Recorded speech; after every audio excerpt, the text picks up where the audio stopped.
This is session 7 of our video presentation lectures for Education, Politics, and Policy, EDAD 707. This session's presentation explores the history and growth of federal education policy. It also details the importance of the national government and other national stakeholders in today's education policy. Federal programs must be reauthorized and refunded on a regular basis. In the case of ESEA and the Higher Education Act, reauthorization is supposed to occur every 5 years. We discussed in previous sessions, federal policy is also with us because of state and local officials, as well as higher education institutions. They are responsible as implementers of that policy. The purpose of federal policy is to improve American student achievement and to achieve civil rights and equity.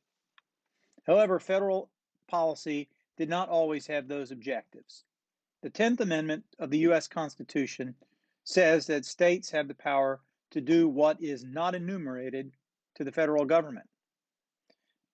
Because a small size and presence of the federal government in colonial times, education became a local undertaking. Colonial schools were often tied to local churches. Over the years, particularly after the Civil War, as the country grew, the federal offices of education housed a variety of federal departments, periodically issued reports on one specific policy of education or another. In the 20th century, the federal government became particularly adept at gathering data, but continued to stay out of policymaking for the most part. In the 19th century, also saw great growth in American higher education. Most institutions were originally religious based, with the exception of Jefferson's University of Virginia. In the latter part of that century, states began to sponsor their own secular universities. The Morrill Act of 1862 granted land in Western states to establish public colleges and university. As many as 70 land grant institutions were started as a result of the Morrill Act, one of which is the University of Kentucky. After the Civil War, another type of higher education began. Universities modeled on the German higher education research model. These institutions were private and established by wealthy individuals. Johns Hopkins University is a prime example and is considered the first research university in the United States. Also, adopting this model soon thereafter was the University of Chicago and Cornell. Unlike in K-12 public education, private nonprofits became a major component of American higher education sector and major federal policy players. The great wave of immigration, which peaked in the 1890s, gave great concern to the elites about how to Americanize these newcomers. Most immigrants could not afford to attend an American college, nor were they wanted. So the Americanizing of immigrants, while a national concern, was done in the K-12 schools on the local level. The progressive era, in part of the 20th century, brought in professional nonpartisan management of schools, with school boards run by the community elites. 19th century educators maintained that education was for all was a key to keeping democracy and to Americanizing the immigrants. Reformers like Horace Mann and John Dewey pushed this mission on school systems throughout the country, and these educational policies became generally accepted as the mission of public schools across the country. It really was a de facto nationwide approach to public education with very little federal input. Higher education leaders were concerned with educating the masses in K-12 schools. It was believed that a scientific approach to managing education would be more efficient and effective. Higher education leaders worked with the federal government to conceive of new ideas for elementary and secondary education. It was during this period that grade level education, the Carnegie Unit, the notion of intelligence and of IQ tests, the junior high school, the professional superintendent and principal were implemented as part of what we call the administrative progressive approach. Also, one of the first federal programs for K-12, the Smith-Hughes Act, which provided categorical aid to vocational education, was passed in 1917. The next big federal education effort was the GI Bill that paid for World War II veterans to attend college. That was passed in 1944. During this era, the U.S. Bureau of Education prepared a design for what American schools should look like for state legislators. Numerous studies of American high schools were conducted by national committees and universities, but policy largely remained stagnant. Federal policy, leaving education policy to the state and local governments, went largely unchanged for the next 50 years. During much of the 20th century, numerous interest groups tried to influence federal education policy. The National Education Association, a teachers union, and other education professional organizations such as the American Association of School Administrators pushed for equity in school funding. Liberal and progressive groups and many Washington-based education associations reached the nadir of their influence during the Johnson policy years of the 1960s. For the most part, this iron triangle of progressive policymakers controlled federal education policy for most of the century. Meanwhile, tradition dictated how American schools should look and the means by which they would be used to build a democratic country. Republicans, business organizations, and Southerners usually opposed federal participation in state and local education affairs in those years, which helped keep the federal policymakers out of it for the most part. Federal policy changes were largely limited to the issue of religion in schools, Catholic and Protestant, and race. Federal education policy sped up again in the 1950s. Brown versus the Board of Education of Topeka in 1954 began to push federal education policy toward desegregation and civil rights. And Sputnik triggered the first federal education bill since 1944, the National Education Defense Act for teaching math, science, and foreign languages. The NDEA, for example, promoted foreign language study in college.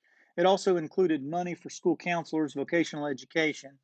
Because it encouraged students to study subjects suitable to their ability, it also funded high school tracking systems, testing, and guidance counselors to steer kids into college or career tracks based on their IQ. NEA and their allies continued to pursue federal direct aid to teachers and schools in the 1950s and 60s. As mentioned earlier, they finally solidified strong federal equity policies when Johnson passed ESEA in 1965, along with the Higher Education Acts. However, these policies were largely created by Johnson and Congress with pressure from civil rights groups, not education organizations, as a part of Johnson's war on poverty. NEA and their allies never got direct federal support for teachers. During the 1970s and 80s, federal desegregation rulings and implementation, as well as equity issues in school finance, accelerated the increase of federal policy initiatives. Then, A Nation at Risk in 1983, the first federal report on the nation's schools, and Southern governors through the National Governors Association began to move federal policy toward equity and accountability. Beginning with A Nation at Risk publication, the old consensus on federal policy began to unravel. National corporations, their Washington allies, and governors expressed concern with failing schools. They were greatly concerned with the impact on failing schools on the economy. Immediately after the report's publication, neither Presidents Reagan nor Bush Sr. did much to change education policy. In fact, Reagan reduced the federal share of education funding from 9 to 6.5%. The Clinton administration, and Clinton, remember, helped lead the fight as governor of Arkansas when he was chair of the National Governors Association, introduced Goals 2000, an education reform program with voluntary participation by states. Public pressure for reform was replacing power of the traditional education groups to support teachers in traditional systems. The new federal policy push supported by the states and business called for national standards and accountability. This marked the beginning of a 50-year consensus on American education policy. It marked the beginning of the end of the 50-year consensus on American education policy. Traditional education supporters, the unions, other education associations, civil rights groups, minority educators, however, they worked in urban schools and knew the challenges, and therefore they supported accountability and choice to a degree in order to gain reforms for inner city schools. In the end, a new federal policy coalition was born, made up of some progressive groups like the NAACP and moderate Democrats like the Clinton administration who wanted accountability, as well as conservatives who wanted to see more choice in the system. ESEA consensus in the 1990s grew around accountability, not the traditional arguments for equity of funding that had been used by the Iron Triangle of education groups over the previous years. Furthermore, by 1992, education had become the leading domestic policy campaign issue in presidential campaigns, and the nation's leading corporate executives jumped in to support reform, joining the nation's push for accountability, standards, choice, vouchers for urban schools. New groups formed to support implementation of No Child Left Behind in 2001. Many new progressive and conservative think tanks and foundations joined the debate as education policy took center stage in Washington. Another 144 groups were involved in NCLB's reauthorization. This was a period of strong growth in the study and implementation of market options for public schools, including the private sector, supplementary services, vouchers, and charter schools. Charters became acceptable even to Clinton and Obama, putting them at odds with the teacher union supporters. Accountability and choice, pushed by federal education policy, had become national policy, and the result was a realignment of federal stakeholder coalitions. Policy analysis suggests that the federal press for accountability and standards had not been entirely positive. In fact, it was actually highly punitive accountability strategies that produced unintended negative consequences, the gravity of which outweighs whatever benefits these policies might promote, some studies say. They suggest that trying to reach standards by cheating students and teachers and dumbing down the curricula to teach those standards has taken place. Further, many experts argue that gaming the system to meet these standards is a perfectly rational act on the part of administrators and teachers.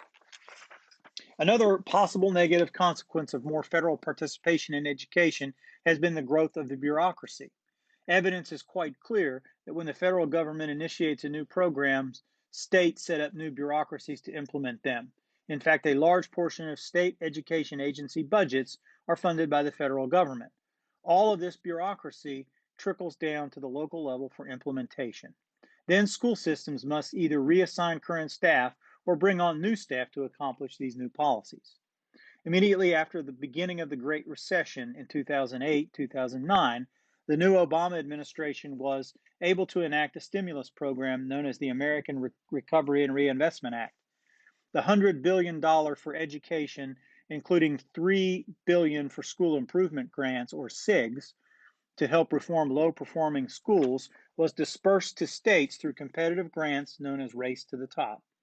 By 2010, unable to get new ESEA reauthorization through Congress, the Obama administration, in order to further stimulate school choice and school turnaround, began issuing waivers to states.